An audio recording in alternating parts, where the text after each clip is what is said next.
Hii ni Arusha One Radio, mimi ni Awadh Rashidi. Rais wa zamani wa Urusi Dmitry Medvedev amedai kwamba Vladimir Zelensky wa Ukraine alipendekeza kufanya mkutano wa pande tatu utakaojumuisha rais wa Marekani Donald Trump na rais wa Urusi Vladimir Putin kwa nia ya kupata uhalali wa kuwa kiongozi wa taifa hilo mara baada muda wake kuisha. Zelensky ambaye muhula wake urais uliisha zaidi ya mwaka mmoja uliopita, mara kwa mara ametaja sheria za kijeshi kama kisingizio cha kukataa kufanya uchaguzi mpya. Ikulu ya Urusi Kremlin ikidai kuwa sasa kiongozi huyo ni haramu na haiwezi kuingia naye makubaliano. Katika chapisho kwenye chaneli yake ya Telegrafu siku ya Ijumaa, Medvedev ambaye kwa sasa anahudumu kama naibu mwenyekiti wa Baraza la Usalama la Urusi aliandika kwamba sababu kuu kwa nini Zelensky anataka mkutano na Trump na Putin kwa wakati mmoja ni dhahiri vya kutosha. Mazungumzo ya pande tatu yanamaanisha anaweza kupata uhalali mkubwa zaidi kwa kushikilia ushawishi wa wale walio kwenye meza, afisa huyo Urusi alisema. Medvedev pia alikisia kwamba Zelensky angeweza kufadhili mkutano kama huo ndani ya nchi, akiutumia kama kisingizio cha kuahirisha uchaguzi zaidi na kuwashawishi wasomi wa Ukraine kwamba sasa sio wakati wa kubadilisha farasi katikati ya mwendo. Siku ya Jumanne, Zelensky alisema kwamba tuko tayari kwa muundo wa Trump na Putin, tupo tayari kwa mkutano wa Trump, Putin na mimi, na tuko tayari kwa muundo na tuko tayari kwa mazungumzo ya sisi watatu. Kulingana na Zelensky, wakati maeneo kadhaa ya mkutano huo yanazingatiwa kuwa ni Uturuki ambayo ilikuwa ni chaguo bora na la kweli. Siku iliyofuata Trump alisema alikuwa tayari kwa mkutano wa pande tatu baina ya Zelensky na Putin ikiwa itamlazimu. Akizungumza wakati wa ziara yake mjini Kiev siku ya Ijumaa, waziri wa mambo ya kigeni Uturuki Hakan Fidan alisema kwamba anaamini inawezekana kukatiza mazungumzo ya moja kwa moja ya Istanbul ya kwanza na ya pili kwa mkutano kati ya bwana Trump, Putin na bwana Zelensky chini ya uongozi wa rais wa Uturuki Recep Tayyip Erdogan. Pia siku ya Ijumaa, msemaji wa Kremlin Dmitry Peskov alifafanua kwamba Putin yuko tayari kufanya mazungumzo ya moja kwa moja na ngazi ya juu ya Kiev. Hata hivyo, alisema hayo yanapaswa kutanguliwa na mafanikio madhubuti yatakayofanywa katika mazungumzo kati ya wajumbe wa Urusi na Ukraine. Wawakilishi wa Moscow na Kiev walikutana mara ya mwisho mjini Istanbul mnamo Mei 16 kuashiria mazungumzo yao ya kwanza rasmi tangu mwaka 2022. Siku ya Jumatano, waziri wa mambo ya kigeni wa Urusi Sergei Lavrov alipendekeza kufanya duru inayofuata majadiliano ya moja kwa moja mnamo Juni 2 huko Istanbul. Na serikali ya Yemen imetangaza kuwa inafanya juhudi za kuboresha mifumo yake ya ulinzi wa anga huku ikikabiliana na mashambulizi ya mara kwa mara kutoka kwa Israel na kuahidi kwamba karibuni ndege za kivita za Israel zitageuka kuwa chanzo cha dhihaka badala ya hofu. Mahdi al-Mashad, kiongozi wa baraza kuu la kisiasa la Yemen, alisema siku ya Ijumaa kuwa hivi karibuni kutakuwa na habari njema kuhusu ndege za adui wa Kizayuni, hasa zile zinazoshiriki katika uvamizi dhidi ya Yemen. Al-Mashati kupitia taarifa kwa shirika la habari la Yemen Saba amesema na nukuu, mtapokea habari njema kwa mapenzi ya Mwenyezi Mungu kuhusu ndege za adui mzayuni zinazotumwa kutushambulia. Vikosi vyetu vya ulinzi, hasa vile vya anga, vitazigeuza ndege za adui kuwa jambo la kuchekesha. Mwisho wa kunukuu. Katika hatua kuimarisha usalama wa anga na bahari, Al-Mashad amesema kuwa serikali imechukua hatua za kutangaza njia zote zinazotumiwa na Israel kushambulia Yemen kuwa ni hatari kwa mashirika yote ya anga. Tumeweka miongozo ya kiaskari na utangaza kuwa njia zinazotumiwa na adui mzayuni kushambulia nchi yetu ni maeneo hatari kwa mashirika yote ya ndege. Aidha, amesema kuwa vikosi vya Yemen vina uwezo wa kukabiliana na ndege za kivita za Israel bila kuhatarisha usalama wa safari za kiraia angani au baharini. Kwa mujibu wa serikali ya Yemen, Israel imekuwa ikifanya mashambulizi kwa kutumia mbinu ya kujificha nyuma ya ndege za kiraia ili kukwepa mifumo ulinzi wa anga ya Yemen, jambo linalozua wasiwasi mkubwa kuhusu usalama wa raia. Katika wiki za hivi karibuni, mashambulizi ya Israel dhidi ya Yemen yamekuwa yakiongezeka, huku taifa hilo la Kiarabu likisisitiza haki yake ya kujilinda dhidi ya uvamizi wowote wa kigeni. Majeshi ya Yemen yametangaza bayana kuwa hayatositisha mashambulizi yao dhidi ya Israel hadi pale Israel itakapositisha kabisa mashambulizi ya ardhini na angani dhidi ya ukanda wa Gaza. Na maelfu ya watu wamemiminika barabarani na mitaani katika miji yote ya Iran baada ya sala ya Ijumaa kushiriki maandamano ya kitaifa ya Ijumaa ya ghadhabu, wakitangaza uungaji mkono wao usioyumba kwa Palestina na watu wa Gaza na kulaani mauaji ya kimbari ya Israel katika eneo hilo. Mbali na mji mkuu Tehran, maandamano pia yalifanyika wakati mmoja katika miji mbalimbali ya Iran. Washiriki wa maandamano hayo walibeba mabango yenye jumbe za kulaani jinai za Israel, huku wakipiga nara tofauti kama mauti kwa Marekani na mauti kwa Israel. Maandamano hayo yamedhihirisha hasira za wananchi wa Iran juu ya mauaji ya kimbari yanayofanywa na Wazayuni huko Gaza. Aidha, maandamano hayo yameonyesha namna wananchi wa Iran walivyofungamana na mrengo wa mukawama wa Wapalestina. Wakati huo huo, wananchi wa Yemen katika mji wa Saada pamoja na miji mingine nchi hiyo pia walifanya maandamano makubwa kuiunga mkono Palestine sanjari na kulaani vita vya mauaji ya kimbari ya utawala wa Kizayuni wa Israel katika ukanda wa Gaza. Waandamanaji walitangaza kuunga mkono wa Palestina huko Gaza, huku wakilaani na kukosoa uhalifu wa kivita wa Israel kwa ushirikiano wa Marekani. Aidha, walipeperusha bendera za Palestina na kubeba picha za watoto waliouawa shahidi katika mashambulizi ya anga ya Israel. Na waziri wa vita wa Israeli Bwana Israel Katz amemsuta na kumkejeli rais wa Ufaransa Emmanuel Macron, ambaye alisema mapema kwamba kutambuliwa kwa taifa la Palestina kwa masharti ni wajibu wa kimaadili.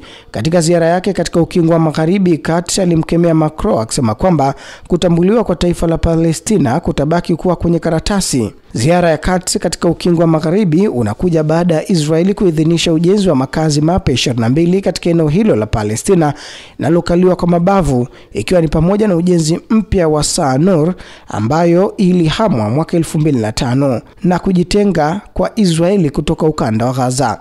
Huku akipongeza uamuzi huu wa Tel Aviv na kuitaja kama lahadha ya kihistoria kwa walowezi, Katz amesema ujenzi huo unatuma ujumbe wa wazi kwa Macron na marafiki zake. Rais wa Ufaransa Bwana Emmanuel Macron amesisitiza haja ya kutambuliwa rasmi kwa taifa la Palestina.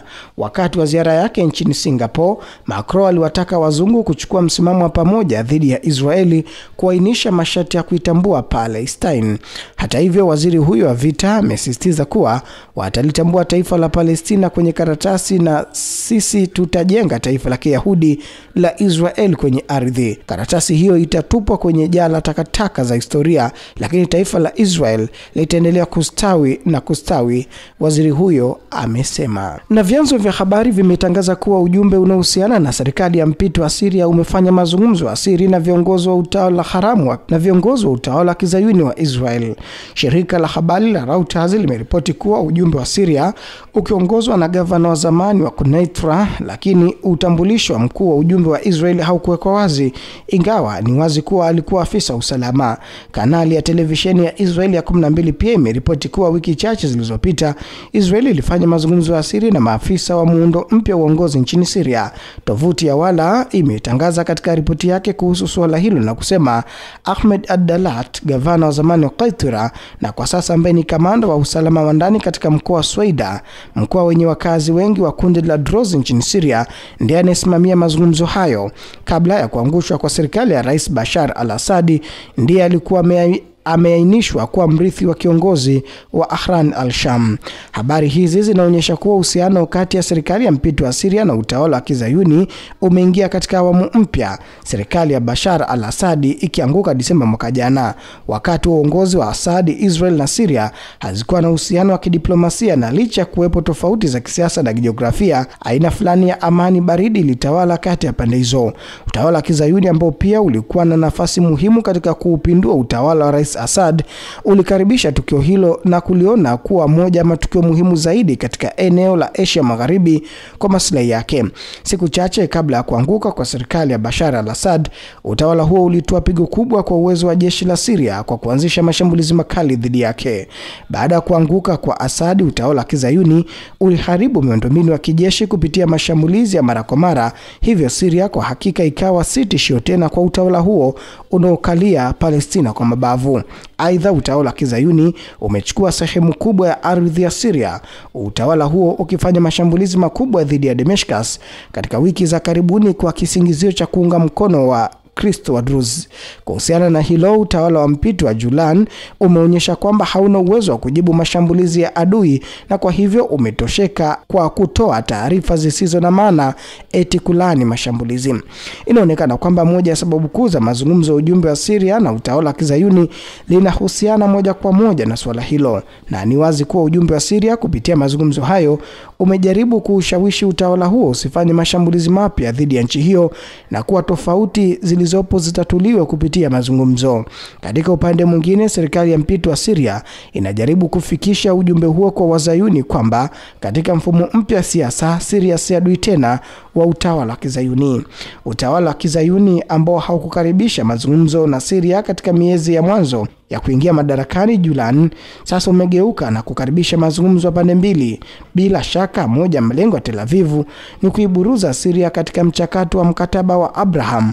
Kwa maneno mengine ni kusema Syria ambayo awali ilikuwa mwanachama hai na muhimu katika muhimili wa mkawama, sasa inapaswa kurekebisha uhusiano wake na utawala wa Kizayuni. Baadhi ya vyombo vya habari vya Kiebrania pia vinasisitiza kuwa licha ya kwamba mchakato huo uko katika hatua zake za awali, lakini unaweza kuwa na taathira katika muundo wa baadaye kikanda. Na baraza la jiji la Barcelona limetangaza kuvunja uhusiano wa kitaasisi na utawala wa Israel kutokana na mauaji ya kimbari yanayofanywa na utawala huo huko Gaza.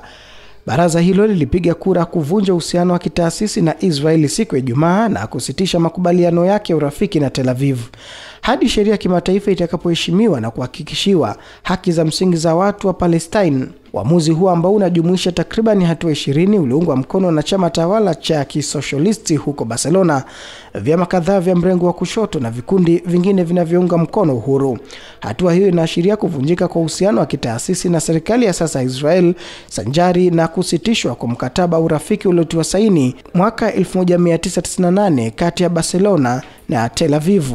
Ikumbukwe kuwa mwaka 2023 meya wa jiji la Hispania la Barcelona alitangaza kusimamisha uhusiano na Tel Aviv kutokana na Israel kukiuka haki za watu wa Palestina kwa njia iliyoratibiwa. Ametangaza uamuzi huo katika barua yake kwa waziri mkuu wa utawala wa Israel Bwana Benjamin Netanyahu. Na mchumi mashuhuri wa kimataifa Profesa Jeff Sachs amesema kuwa enzi ya Marekani kwa dola kuu duniani imefika kikomo, lakini Washington bado haijakubali ukweli huo. Katika mahojiano wa shirika la habari la TASS yaliyotolewa Jumamosi, Sachs amesema nanukuu, tunaishi katika dunia nchi nyingi. Urusi ni taifa lenye nguvu, Marekani ni taifa lenye nguvu, China ni taifa lenye nguvu, na India pia ni taifa lenye nguvu. Ameendelea kwa kuhoji, je, tunaweza kuishi kwa amani katika mazingira kama haya? Je, Marekani itakubali ukweli kwamba haiwezi tena kutoa maagizo kwa dunia? Sachs alisisitiza kuwa Marekani bado ipo katika hatua kutokubali na inadhani bado inasatwa kibeberu. Ameonya kuwa hali hiyo kutokubali kuwa sata yake imedidimia ni hatari kwa Marekani na kwa dunia nzima. Katika sehemu nyingine ya mahojiano hayo, profesa huyo alizungumzia vikwazo vya magharibi dhidi ya Urusi vilivyowekwa baada ya kuanza kwa vita vya Ukraine, akisema kuwa vikwazo hivyo baada ya kuiangamiza Urusi imeimarisha uchumi wake. Amekiri kuwa vikwazo hivyo vimesababisha madhara fulani, lakini pia vimekuwa na matokeo chanya. Kwa mfano, mahusiano ya Urusi na China pamoja na India yameimarika na viwanda vya ndani ambavyo vilitegemea bidhaa za nje vimeanza kustawi kutokana na kuongezeka kwa uzalishaji wa ndani. Marekani na washirika wake barani Ulaya wameweka vikwazo vikali dhidi ya Urusi na maafisa wake tangu mwaka 2014. Vikwazo hivyo vimeongezeka zaidi baada ya Urusi kuanzisha operesheni maalum ya kijeshi mashariki mwa Ukraine mwaka 2022, ikiwa ni juhudi za kuzuia upanuzi wa NATO kuelekea mipaka ya Urusi. Na mawakili wa kiongozi upinzani nchini Tanzania Tundu Lissu wamewasilisha malalamiko yao kwa jopo kazi la Umoja Mataifa akipinga kuendelea kushikiliwa kwake katika jitihada za kuongeza shinikizo la kimataifa la kutaka achiliwe huru. Shirika la habari la Uingereza la Reuters limeripoti. Lissu ambaye ni mwenyekiti wa chama cha upinzani Tanzania Chadema na mshindi wa pili katika uchaguzi wa mwaka 2020 alikamatwa mwezi uliopita na kushtakiwa kwa uhaini, shtaka ambalo akikutwa na hatia hukumu yake ni kifo kutokana na kudaiwa kutoa wito kwa wafuasi wake kuzuia uchaguzi mkuu uliopangwa kufanyika Oktoba mwaka huu. Msemaji wa serikali ya Tanzania kujibu mara moja ombi la Reuters alipotafutwa. Wakati Rais Samia Suluhu Hassan amepata sifa kwa kupunguza ukandamizaji wa kisiasa, hususan kwa vyama vya upinzani, amekabiliwa pia na maswali kuhusu utekaji nyara na wakosoaji wa serikali yake katika miezi ya karibuni. Utekaji nyara huo hujatolewa maelezo thabiti na viongozi wa serikali. Mwisho wa Rubaza Kimataifa, jina langu ni Awadhi Rashidi.